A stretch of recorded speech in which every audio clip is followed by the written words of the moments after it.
Hey everyone, we did a two-parter this week, so if you are just jumping into episode 19 without listening to episode 18, the beginning might not make a ton of sense, so I would suggest going back and at least listening to the first part of episode 18 to understand the topics we're going to jump into. But you'd still probably be able to understand where we're going with this, so your call. All right, here's the episode. Welcome to Propaganda Loves You, the show that asks and answers the question, whose country is this anyway? I'm Joe, your host for this week, and I'm joined by Kodie and Arthur. Ask not what your country can do for you.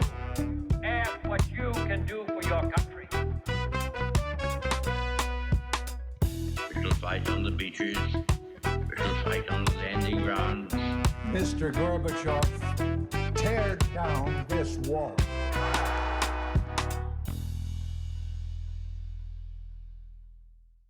Are we ready for our next cheerful topic for today? The second category was abuses at home, and I've read from Democracy Now! Before, news organization I like a lot, and Amy Goodman and Dennis Moynihan have a nice column this week that came out 2 days ago called Time to Unmask Trump's Detention and Deportation Squads. So actually this is categories 2 and 3 in this article. The third category was wealth redistribution upward. The second one was abuses at home. So I'm going to read their column from Democracy Now!, Amy Goodman and Dennis Moynihan. And as I'm reading, just maybe have these two categories in the back of your mind. How is the abuse that's being perpetrated on people within the country connected to wealth redistribution upward to the ruling class? So just a question for us to think about and talk about. I'm gonna say some Latin names that I may pronounce incorrectly. I apologize if I get the pronunciation wrong. With each passing day, the violence wielded by ICE, U.S. Immigration and Customs Enforcement grows more intense and widespread. One grotesquely emblematic example of this was the recent violent arrest of 48-year-old Narciso Barranca in Santa Ana, California. Narciso, a hardworking immigrant laborer who came from Mexico over 30 years ago, is the father of 3 U.S. Marines. While landscaping outside an IHOP restaurant on June 21st, he was assaulted by at least 7 armed, masked men who tackled him and repeatedly punched him in the head. They handcuffed him and shoved him into an unmarked SUV. The plainclothes agents wore face masks, bulletproof vests, and military-grade helmets. Some of the vests read Police, U.S. Border Patrol on the back, but to anyone confronted by these gangs, no identifying marks, names, or badges were visible. One of Narciso's sons, Alejandro Barranca, a U.S. Marine Corps veteran, was able to visit his father in jail. Narciso was still wearing the same work clothes that were bloodied in the assault. His son said in an interview with Democracy Now!, quote, "He looked beat up, he looked rough, he looked defeated, he was sad. Anyone would be scared if they see these guys come up to them, masked, not in uniform, guns out," unquote. City of Santa Ana Council member Jonathan Hernandez, also on Democracy Now!, added, quote, "We are watching violence unfold, racial profiling increase in cities like Santa Ana, where 41% of our residents are migrants, 70% are of Latino descent. Agents come into our community and they're refusing to identify themselves. They don't have judicial warrants, and these ICE raids are an example of the government's overreach," unquote. In mid-June, President Trump briefly paused immigration raids on farms, hotels, and restaurants, ostensibly to ensure these key industries have supported him in the past continue to do so. Trump said, quote, Our great farmers and people in the hotel and leisure business have been stating that our very aggressive policy on immigration is taking very good long-time workers away from them, with those jobs being almost impossible to replace," unquote. Soon after, he reversed himself. The short pause revealed a fundamental truth about undocumented immigrants. The U.S. economy doesn't function without them. Nevertheless, urged on by White House Deputy Chief of Staff Stephen Miller, ICE, Homeland Security, and border agents are snatching and deporting the very workers on whom our economy depends. There are some sectors of the private economy that are thriving amidst the mass deportations. Geo Group, the private prison corporation, has seen its stock rise by over 50% since Trump's election. Palantir, the tech and AI firm co-founded by Trump backer billionaire Peter Thiel, has seen its stock rise over 500% in the last year. It was recently reported that Palantir is building tools to allow near real-time tracking of immigrants in the U.S. The Program on Government Oversight, or POGO, reported that Stephen Miller's financial disclosure reveals he owns up to $250,000 in Palantir stock. Meanwhile, the Republican majority on the U.S. Supreme Court has handed Trump a deportation-related victory. Several immigrants sued the government to stop or reverse deportations to Guatemala, South Sudan, and Libya. A federal judge in Massachusetts issued an injunction against these so-called third-party nation removals. This week, the Supreme Court's 6 conservative justices overturned that injunction without comment. Justices Sonia Sotomayor, Elena Kagan, and Ketanji Brown Jackson dissented, writing that the Trump administration's flagrantly unlawful conduct backed by the Supreme Court is exposing thousands to the risk of torture or death, unquote. Resistance is active, growing, and making a difference. Grassroots pressure and legal battles have won the release of international students targeted for their solidarity with Palestinians, among them Rumeysa Ozturk, Mohsen Madawi, and the first such student arrested and threatened with deportation, Mahmoud Khalil. Likewise, grassroots, legal, and congressional pressure forced the Trump administration to bring Gilmar Abrego Garcia back to the United States. The Maryland father received asylum during Trump's first term in 2019 based on credible threats from an El Salvador gang. Then, this past March 12th, he was snatched from a parking lot and sent against a court order to El Salvador. Under enormous legal and grassroots pressure, the federal government finally returned Abrego Garcia to the U.S. Despite that victory, upon his return, the federal government promptly rearrested him, charging him with human trafficking for allegedly driving undocumented immigrants several years ago. He remains in federal custody in Tennessee, and if released, ICE will likely attempt to deport him. Meanwhile, Narciso Barranca sits in ICE detention with his 2 sons still on active duty in the U.S. Marines not far away at Fort Pendleton. It is past time to unmask the violent agents targeting people like Narciso and halt Trump's racist, xenophobic mass detentions and deportations. So that is the Democracy Now! Column for this week, and I thought it touched on a lot of the topics that we've been covering lately in our recent episodes, and I know we've talked at length about Gilmar Abrego Garcia's case in particular, but I thought just with all the different points that they hit on in that article, there's a lot for us to work with there. So to start with, considering ICE's budget, which has, by the way, ICE, for people who aren't aware, is a government agency that began in 2003. It is younger than the hit Pixar movie Shrek. Just for context, Shrek is older than ICE. And since it began in 2003 under the George W. Bush administration, its budget has consistently gone up through Democratic and Republican administrations. It started at like $3.5 billion, and now it's like somewhere around $9 or $10 billion a year. And so both of our parties in this country are committed to funding this insane organization with our money. What can we do about that politically? Is there anything we can meaningfully do about ICE? Abolish ICE immediately. I think we got to challenge all centrist Democrats in the upcoming midterm elections and try to push for abolishing ICE, because it's like a federal terror apparatus, and the whole call for like taking off their masks and having accountability, it's not like it's falling on deaf ears. They hear it and they know it. They're rejecting it. And in lieu of that, Trump's tweeting out like, oh, it's time for the protesters to take off their masks. So it's pretty disgusting. And the whole videos of like them using this militarization of like, is it C4? What's the door with that they blew? Oh, the shape charge that they use? Yeah. Yeah. That, I don't know if it's like C4 or what that is made of. Yeah, it's just plastic. Grotesque. And it highlights, Joe, like what you're talking about like who's profiting off this stuff. It's like there's more like, what do they call it? Like just militarization of police. And there's, I'm sure like the head count for each person that they get inside each facility is just like more demand for more money. And then they exploit the labor of these people. And then there's like bonds and like the whole prison and like complex thing. It's just a whole wealth upward. Might trickle down one day though.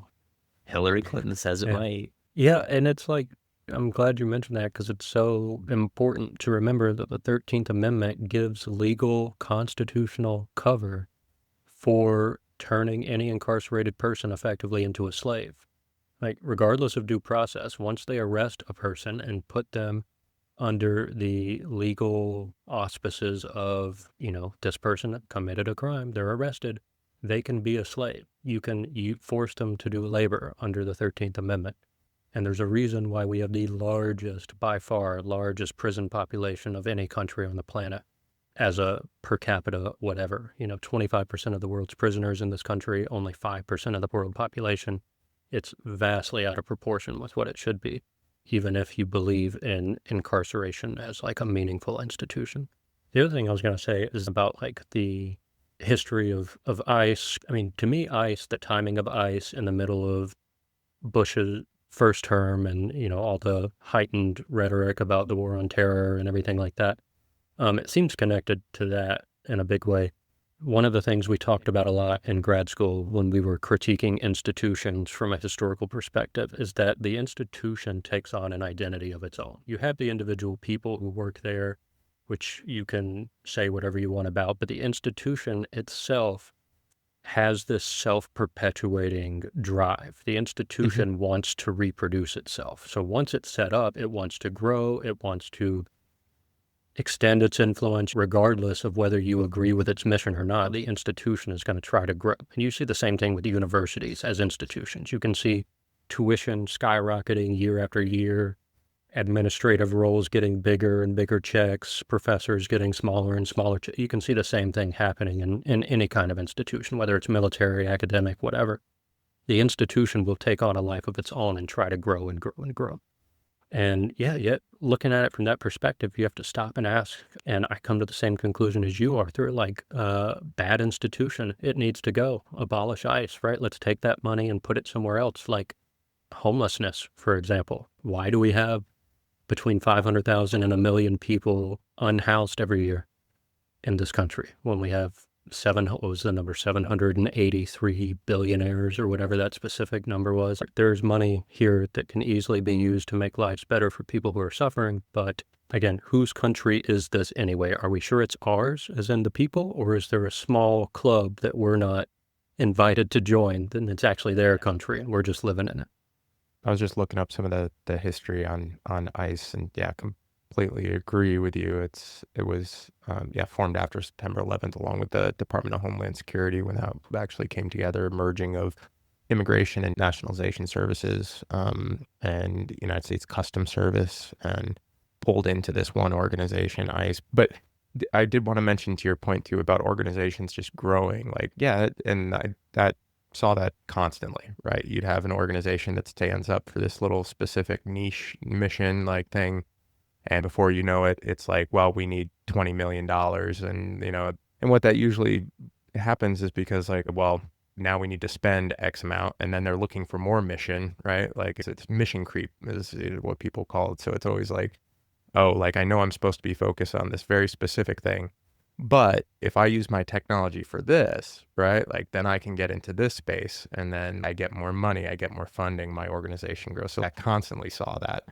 And it's not effective, just taking a step back from ICE in general, but it's just not effective use of taxpayer dollars either, because it just creates this competition inside government to continue growing and getting the same mission that other people have, right? Like, just outside the context of ICE in general, right? It's an issue for sure. Yeah. How many times have you heard leaders, when they're talking about the budget, mention something to the effect that we got this leftover chunk in the budget, end of the quarter's coming up. If we don't use it, they're going to reduce our budget. So, we got to use it and justify it so we get it again next year. And it's part of the same thing. Like, nope, I ain't heard of that. Yeah, and it's funny you mentioned, like, the organization, like, takes on its own, because it's not like, for a lot of those government organizations that have, like, multiple leaders going through, it's not like necessarily they have consistent leadership that's always like, I want this to grow, but it's just like a mindset thing, right? Of everyone that comes in, they know they have to spend, they know they have to, like, they want to leave their mark on this organization. No one wants to be the guy that shuts down an organization, except for pretty much like everybody that's in government right now, I guess. Everyone wants to shut everything down. But yeah, so it's like, it is that org itself is weird. When it grows and when it takes on mission, it does take on its own culture, right? I guess is what I'm saying. Like, the people come and go, but that org is going to continue to morph. Yeah. For sure. And just as like a thought experiment for a second, let's zoom out historically and think about the same idea and apply it to the U.S. government. Let's say it's the year 1775 and this new organization gets set up. First of all, there's 13 colonies on the East Coast, right? They're all separate entities, but all of a sudden these group of elites get together and they say, no, let's make it one thing. Let's have one organization that controls all 13 colonies. Let's convince everyone to get in line with it and defend it. And let's start this war with Britain so we can do our own thing, right? That starts as one organization that controls the East Coast of North America. And then just slide the scale of time to now and watch this small organization eat the whole continent over to the West Coast, right? Just in terms of mission creep or an organization that wants to reproduce itself. I try to look at the U.S. government this way, as that kind of organization that wants to keep perpetuating itself. And so, yeah, I fully agree with everything about, how horrible Trump is and all the terrible policies he's putting into place and how actually dangerous his administration is. That's like a big, nasty pimple on the nose of the actual organization itself. You know what I mean? And I'm trying to look at the whole organization and can we repurpose it to better means, or is there something else we need to do? You know what I mean? Yeah. How do you stop that continual growth mindset? Like, how do you get people to be like, this is enough. We're okay. We're okay here. We could even go back a little bit. What's that word I'm trying to think of? I think it's like some ism to do with community. What's it called? Oh, it's a communism. I think that's what I'm thinking.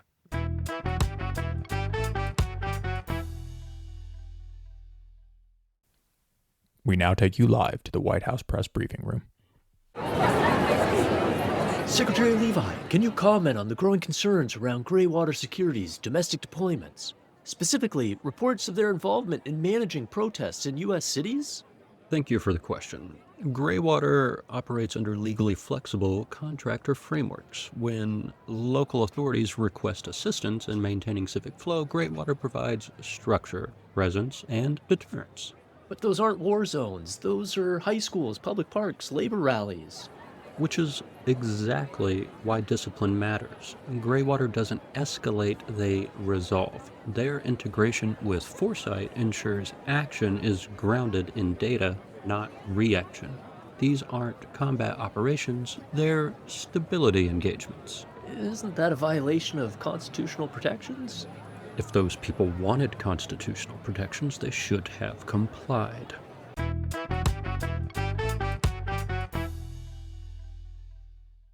I had noticed in the news cycle that tech executives were direct commissioned as lieutenant colonels, and sort of a mask off moment, ironically, with ICE and all their masks on. Tech executives are like, yeah, we're the government now. Yeah, I did see that. And I think they were trying to compare it to essentially the Manhattan Project, where it was like the race for the nuclear bomb. And now they're saying it's like the Manhattan Project, but the race for AI. Which in general, like, I don't necessarily think that there shouldn't be some sort of government-led thing here, but with regulation over it or some sort of more oversight into like what's actually occurring. But the problem I see with it too, because this did happen, right, for the Manhattan Project. Like, they took a bunch of academics, like Oppenheimer was one of them, and they direct commissioned them into the military, right? So there's precedent for that happening. But the thing was, that was at the request of the government, and this seems more like the corporate. And so actually two distinctions I want to make. One, that was taking professors and people from academic institutions that were considered experts in their field and bringing them onto this, like the Manhattan Project, to try and create the nuclear bomb at the behest of the government. What's occurring here is you have a bunch of tech executives and organizations like OpenAI. I think Sam Altman said this himself, was like, we need to create a Manhattan-like project, but for AI, right? And so it's not the government that said, like, we should do this. It was like formulated and thought of from these AI corporations, right, that are actually pushing to try to create this. And so it's like the opposite, right? Where corporate America is saying, we need to create a type of Manhattan Project, and then the government is now pulling people in from these organizations and direct commissioning them.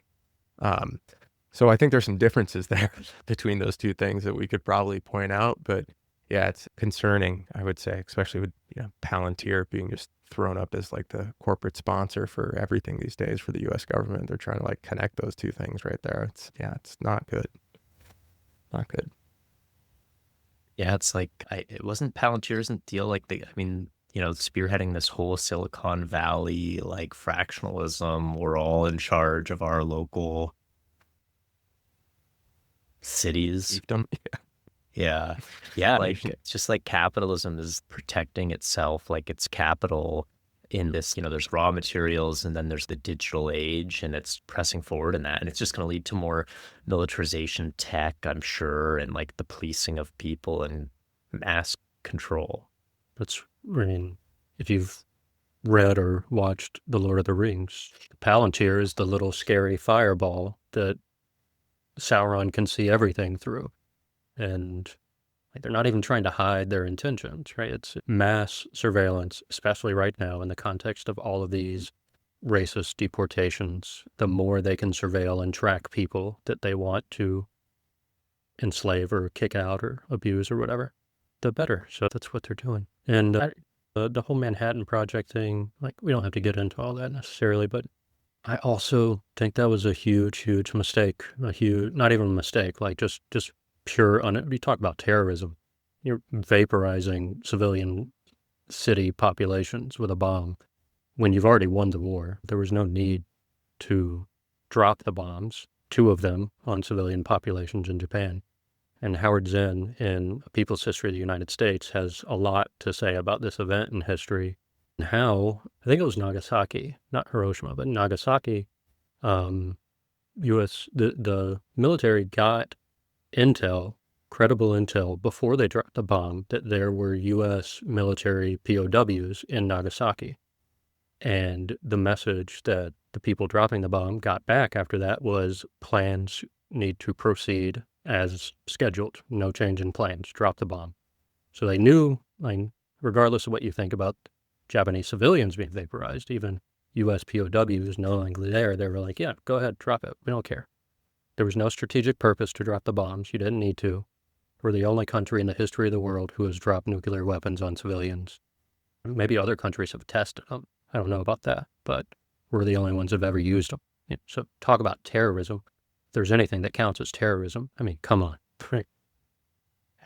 Yeah, and I think we talked about this in one of the early episodes where you were talking about, maybe it was Howard Zinn. So like the book American Prometheus that talks all about Oppenheimer, and that's like a biography that actually was, I think it was the biography that was used as like the basis for the movie Oppenheimer that came out recently.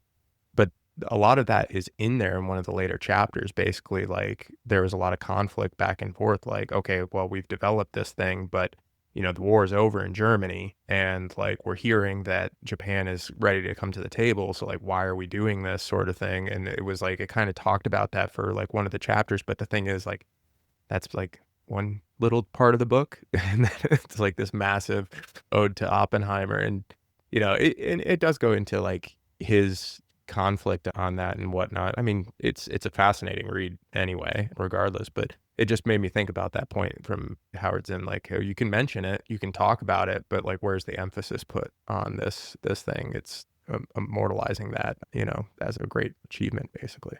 And we went from ICE to Oppenheimer. But I guess getting back to that original article there and Palantir, I think one of your questions, Joe, was like, how is this showing money going from like a wealth transfer from lower class up? And it's just like, in there is what it's saying. It's like Stephen Miller, right, having stock in Palantir, and like these people having shares in the private prison industries that are like booming right now. Yeah, I was going to nerd out about, I've read Lord of the Rings and the Silmarillion a few times. And Palantir, it's a really interesting name because the Palantir, there's like these orbs created by the Valinor gods, given to like the lords of Numenor, and they like, they can communicate across the world, and they can even like do some weird time stuff. But if some powerful entity like Sauron wants to manipulate it, you could totally distort what people see. And so it's like totally the exact same thing where it's like Patrick Thiel does surveillance software, and he literally can like control the narrative of the world through it. So it's like regardless of how much money these people have, it's almost like a distraction, the number of money. It's like they control everything. They control all of the resources. They control all of the technology and all of the surveillance. Like the money is like a joke to them. It doesn't even matter. It's just a fictitious number. So we should tax it more aggressively. Should seize the means of production. Might want to edit that line out. I don't know. I'm fine with it, but yeah, totally. I mean, it's oof. I have a lot of thoughts all at once, but I don't want to take up a ton of time rambling with random things. But just money and the way it rationalizes the material world in a way that we think we need money in order, like comedians have made this point before.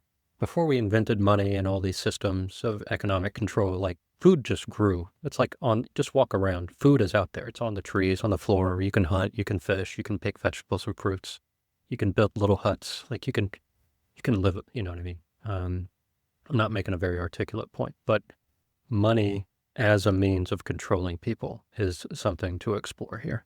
I was going to bring this up later, but I think it ties directly into all of this kind of conversation. Have you guys heard about Edward Bernays? When I first started talking about doing this podcast, I was talking to somebody about it, and they said, "Oh, are you going to cover Edward Bernays?" And I was like, "I don't know who that is." They were like, "Well, you should definitely look into it because it's like essentially the father of U.S. propaganda." And I was like, "Okay, that's interesting." And I was like looking at this more from like the disinformation kind of Russian Soviet propaganda angle was really kind of how I started looking at all of this. But Bernays is like, we're going to have to do probably a series on him. But the short version, and the reason I bring it up is he's essentially the guy that started modern advertising and the way that we look at consumer culture in America and the way that America kind of blew up after World War II from the fact that we had learned how to do the wartime manufacturing, but then like, okay, where will all these things go that we're producing so much of? And it's like, well, we need to figure out a way to make people want to have more than one shirt, or like they need to buy another pair of shoes, even though one their shoes that they have right now are fine, right? Like, so it's like, how do we convince people to go from a needs-based society to a wants-based society? And this is the guy that basically did that and came up with that. And so it's interesting because he, before World War II, he was also, he kind of started all the advertising that helped lead to the first stock market crash in the first place. His whole history is basically convince the American public to enter World War I, help with the advertising industry to lead to the initial stock market crash, do all of the propaganda for the U.S. into World War II and like work with the U.S. government on how they're doing that style of propaganda. And then when he got back from like doing World War II stuff, it was like, well, that worked there. So how do we use this in the United States? It's like, well, you can't call it propaganda, so we'll call it public relations. And he's basically the guy that started public relations in the United States and modern advertising and used all the tactics and techniques that they use for wartime propaganda. He's also the guy that Goebbels based a lot of his propaganda internally in Germany on. Like he was using his thought processes and like how he thought about manipulating masses in order to do a lot of the propaganda that they used in Germany. So fascinating character. But just to your point, Joe, it's like he's kind of the one that started really turning society into that consumer-based society in order to keep spinning the wheels, thinking people, you always need more, which means more money, more control there, the populace. It was literally how he imagined it. So I'm still doing a lot more research on him. There's a documentary series, I think it's called Century of the Self. It was like a BBC documentary. I'll drop it into the chat. I don't want to gatekeep any knowledge here, so if anyone doesn't want to wait for our episode, just go watch this series and then have a hot bath afterward or something just to relax, because I watched the first 2 episodes last night and it's kind of a mindfuck a little bit. But anyway, sorry, a tangent. We should definitely do an episode. This guy's Wikipedia is unbelievable. His uncle was Sigmund Freud. His great nephew is Mark Randolph, who was the first CEO of Netflix. The money just keeps it doesn't trickle down. It just like follows the family. Like, just trace the lineage of this. I wish there were a website where you could find a current 1% person and see their family tree and just see exactly how they got their money and how it's all like, it just doesn't leave the family. And that website would quickly become illegal, I'm sure. Just like the jet. Just like the Twitter account that tracked private jets. Or maybe we create it and Elon buys us out for like millions immediately, It's a good buyout scheme. And it stays in our family. Yeah, and then we could use the money to unravel them. Yeah. Yeah, I just dropped the Wikipedia for the Century of Self and the YouTube series for that into the chats, and we'll include that in the show notes. Like, fascinating. And I've ordered all of his books, so I'm going to be reading through those before we go into the episode because we want to get a bunch of information there. But yeah, essentially the father of American propaganda and the one that makes you want to buy that bigger truck because it's going to make you more of a man, or buy the Lucky Strike cigarettes for women. Like, he was responsible for all of that. Like, crazy stuff. I watched all of Mad Men, and I'm sure he was in there at some point. I don't remember specifically him being a character, but I'm sure he was represented in some way. Yeah, Lucky Strike was one of the accounts they worked on. I think he was kind of like an inspiration for the characters on that. I don't know if they did a direct one-to-one or if Don Draper was supposed to be kind of like him, but I mean, I don't think he was like mannerism wise, but like as far as what they did, like, yeah, there's a lot there.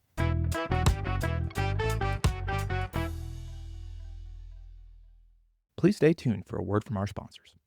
They said you couldn't make decisions about your own body, so we made one for you. Introducing Liberty Cigarettes, My Body, My Menthol Edition. The freedom-infused cigarette made for those who hate mandates but love lung collapse. Each drag tastes like liberty, rugged individualism, and a complete misunderstanding of public health. Light up while blocking clinics, shouting about states' rights, or refusing vaccines, because consistency is overrated. Now available in Freedom Light, Pro-Life Tar, and Scotus Supreme flavors. Liberty Cigarettes, because nothing says autonomy like addiction. Surgeon General strongly advises not listening to us. Use may lead to death, hypocrisy, or election to public office.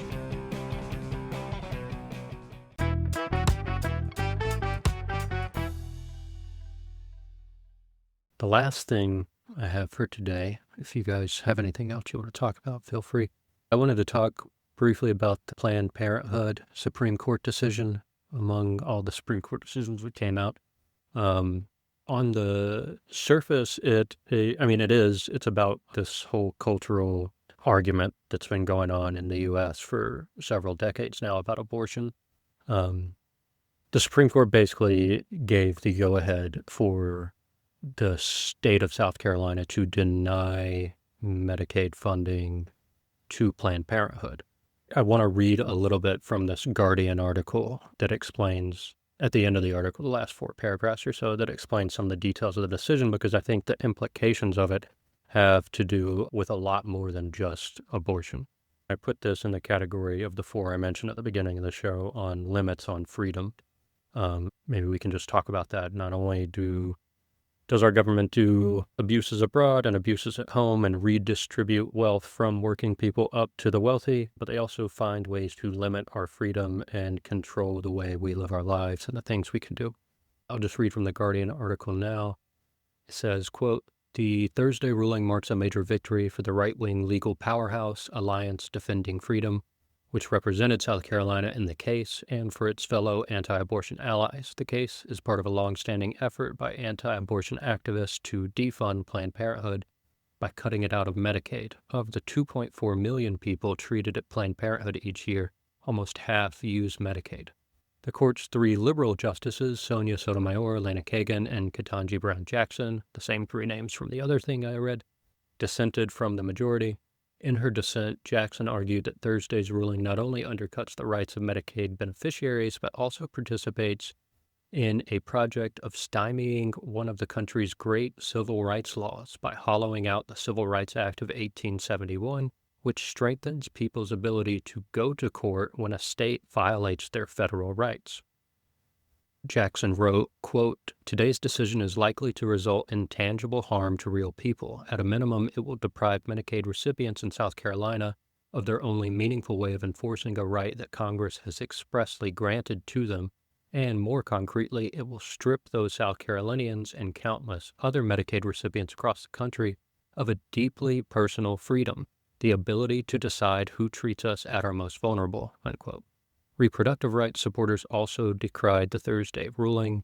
Jennifer Driver, who's a senior director of reproductive rights at State Innovation Exchange, said, quote, "Today's decision is a direct attack on reproductive health care, and it is a dangerous green light for politicians to target any providers they don't like. This ruling will deepen health inequities, strip people of their basic freedom to choose, and put basic services like birth control, cancer screenings, and STI testing further out of reach," unquote.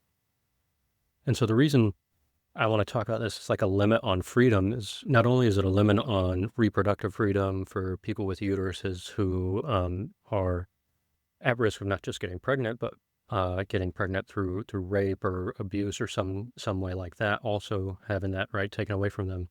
But this ability of a person to take the state to court when the state violates their federal rights. This is the bigger implication here, because it's not just about reproductive health care or abortions. If you have a right granted to you by the federal government and your local state violates that right, this decision is essentially saying that you don't necessarily have the right to take your state to court. Neil Gorsuch wrote the majority decision. He's basically saying that it would be annoying and costly for the federal government to have to produce the legal teams to handle all these cases. In a bigger picture sense, if the states are violating our rights and the federal government is saying, tough, deal with it, nothing we can do about it, it takes away another peaceful mechanism through which to solve these issues, because that's what the legal system is really about. And in an abstract way, it's to, we can settle disputes through violence, through just fighting each other and doing it that way, or we can have a court system that allows us to have a peaceful, organized, structured, fair way to settle disputes, right? And if you're in dispute with your state and you want to take your state to court at the federal government, this Supreme Court decision is basically saying, you don't actually, we're taking that one back. You don't really have that right. In terms of democracy, I've said this many, many times. I think I mentioned it in our episode on defining propaganda. I mentioned democracy as the propaganda to unpack. Are we sure we live in a democracy? Yeah, I think if you have a right and you can't enforce it or have any check in that system, it's not a right. It is just, they're just words. And with the, I know I also read up on this. It was like Casa v. Montana, where they essentially said something similar to like this patchwork kind of constitutional understanding where no longer can judges, file injunctions that they don't agree with. And now it's actually very much like localized based into their circuit area. Like we have the Ninth Circuit here in Oregon, which is kind of like, a West Coast conglomeration. And now it's like very much like patchwork constitution, like this applies here, but not here. And I thought that this was like one of the key things that the Civil War ignited over, was that we all had different understandings of the Constitution. And that's what led to the Civil War. And here we have this branch of government saying like, oh, actually, you're going to be more fractured now, and these decisions aren't going to be, and you don't have these rights to challenge your states. Which Supreme Court justices did you guys vote for in the Supreme Court election? Just out of curiosity. Yeah, term limits. And get rid of Brett Kavanaugh. It's a lifetime appointment. Yeah. No elections. And the whole process that they go through is such a joke. It's like they literally are found to be repressing information. It's like the FBI did interview some women that Brett Kavanaugh went to college with. I guess that's going to come out after he's confirmed. I was just going to say, this kind of reminds me too of our book that we're still finishing up our episodes on, but just how like the main tool that the Southern Democrats had used in legislation for that book that we're reading was to essentially make it so that the states were the ones that were enacting everything. So like you could write whatever you want at the federal level, but the states are the ones that are responsible for it. And this is just another version of that, right? It's saying there's no federal oversight, or they can't go up all the way to the federal government in this scenario, or the federal government's not going to spend time litigating, and then it just has to go back down to whatever the state's doing. Yeah. And in terms of another point of Joe's wealth redistribution efforts is these Supreme Court justices are extremely biased. And take Clarence Thomas, who went on luxury vacations and gets RVs given to him, and he doesn't excuse himself from cases where it matters. It's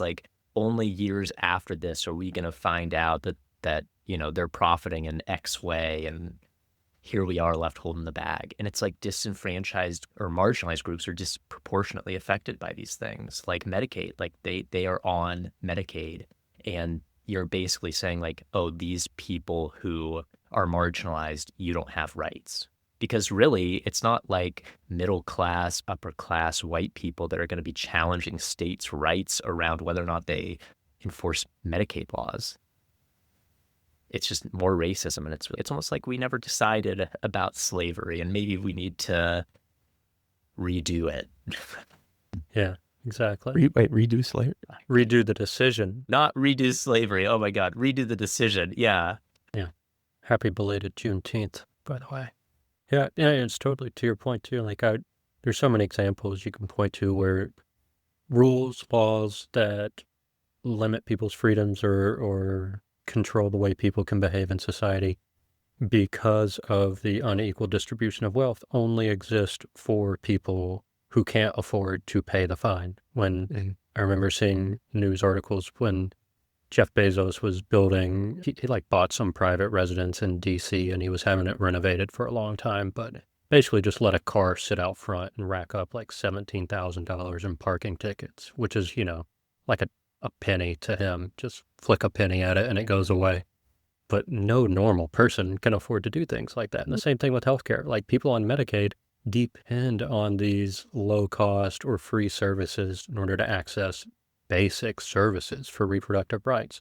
If you're moderately wealthy or comfortable, you can just pay a doctor whenever you want to. I heard about, I think Mark Cuban, I don't know if you guys heard about this. He had some weird dream about a blood clot or something wrong with his brain, and in the middle of the night just called his doctor, and he got a CAT scan within a couple of hours and was able to detect something that could have been fatal. When you got money, it doesn't matter. The rules are for the peasants. They're not for you. Yeah. I read up on, maybe even one of you sent it. It was Jeff Bezos had these hedges outside some house that it's illegal to have hedges this high, but he built them and he just pays the fine every month. They don't care. And the fine is more than any of our salaries, okay? Every month. Those are all the cheerful topics I had lined up for today. Anything you guys want to talk about? After that, maybe this will make us feel better or worse. I'm not sure. Let me share something for a second. This is from, I think, 6 years ago, which tells us something about the times. Are you worried about your country? Do you feel like your land is being invaded by foreign intruders who want to change your culture? Do you believe your way of life is under attack? And are you ready to finally do something about it? Then apply now to join ICE. ICE is fighting to make a difference. ICE is protecting our values and beliefs. ICE is rooting out the foreign enemy. ICE is terrorizing the invaders. ICE is attacking when they least expect. ICE is blowing up the status quo. I joined to be part of a group of like-minded individuals really devoted to a cause. I joined after I watched some badass videos online. I joined because I wanted to secure the border. But then I found out that's actually Border Patrol's job. I joined to capture those MS-13 animals who are infesting America. I haven't seen any yet, but I've heard about them. We're an age-old American tradition dating all the way back to 2003. So slightly younger than that curly-haired kid on Stranger Things, Gaten Matarazzo. That sounds Italian. We're not deporting those guys. Yet. I'm Homeland Security Secretary Kirsten Nielsen. It's popular nowadays to say ICE is bad, but there's no better representation of American values right now than ISIS. And as an equal opportunity employer, we accept all levels of experience and education, from low to very low, and actively welcome those with diagnosed anger issues. I wanted to join the regular police, but they told me they wouldn't take someone who was already under arrest. Animal control said nope. The TSA rejected me because I kept asking if there was something called Sky Jail. Is there? I got kicked out of my neighborhood once because I threw a microwave at a kid. And we love that. Join us today and you too can tell your ISIS story. ICE is waging war for everything that's holy in this country. I guess you could call it a holy war. ISIS, guaranteeing my ticket to heaven. Take it from me. No organization is better than ISIS. ISIS!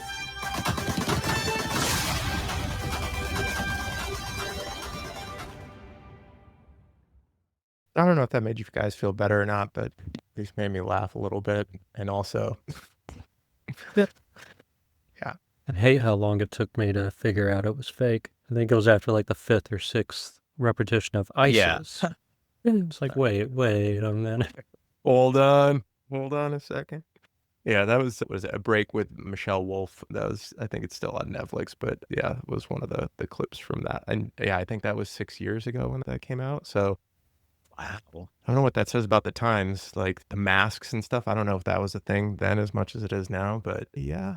That's also what makes me feel kind of weird about our ads sometimes. Like, they're fun to do and they're funny and everything, but every now and then I'm just like, this is going to be exactly like some real thing. Yeah. And that's kind of the point of satire. I don't know. Satire is such a subtle, like, it can slip past people, you know? Like take, for example, Team America World Police, that movie. Yeah. How many people even in the Marine Corps who, on the one hand, think that movie is great and funny and hilarious and feel like they get it, and on the other hand, are gung-ho about all of the same rhetoric it's making fun of, you know? Yeah. I don't know. The satire is a subtle thing that I'm kind of on the fence about sometimes.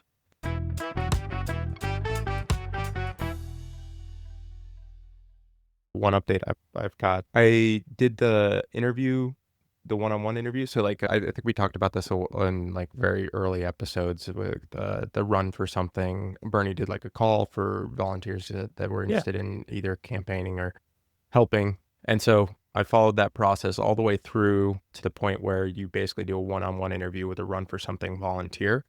I just wanted to give a little update for anyone that was thinking about doing that process. I would highly recommend, if you have any interest whatsoever, to at least take the process to that point.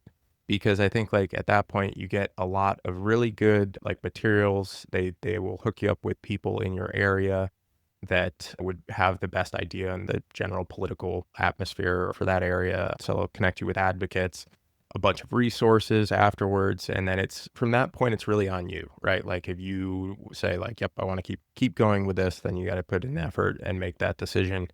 But I would say at least up to that point, there's no risk there. It's all good information, and it makes you think a little bit about yourself, because there's just a couple things that you got to like fill out as far as thinking through, like, you know, what would I actually care about? Like, what are the issues that I think are important to me? So yeah, that's just a little plug, I would say, for, you know, run for something, go on there, see what their next intakes are, if that's something you have any interest in at all. And I would highly encourage to follow through, at least until that moment, to really get an idea of what they've got to offer. I read that they were like inundated with a ton of people. The other thing, positive news is Zoran won the New York primary, and it's a huge win against the real estate PAC and the American Israel PAC, AI PAC, that gave Cuomo like $20-something million. And they're already talking about maybe whatever Republican tactics they have, but it should be a really interesting election. And here's hoping. Nice. Yeah, Democrats are actually just going to be Republicans in New York City this fall. And they're going to say, oh, no, he's not the real Democratic. No. We're actually Republicans now. I thought Cuomo was just going to run as an independent. No, it's gonna Probably will. Yeah, he probably will. It'll probably siphon off a large percentage, and it's their whole strategy. Yeah, be a good example, right? Like if it makes it all the way through, like it does great things for ranked choice voting, shows the value there, and then also like shows that you can run a progressive campaign and win convincingly, right? Hopefully.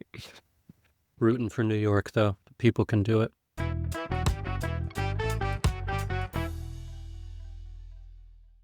That's it for this week's episode. Thanks so much for listening and hanging out with us. If you enjoy the show, help us spread the word.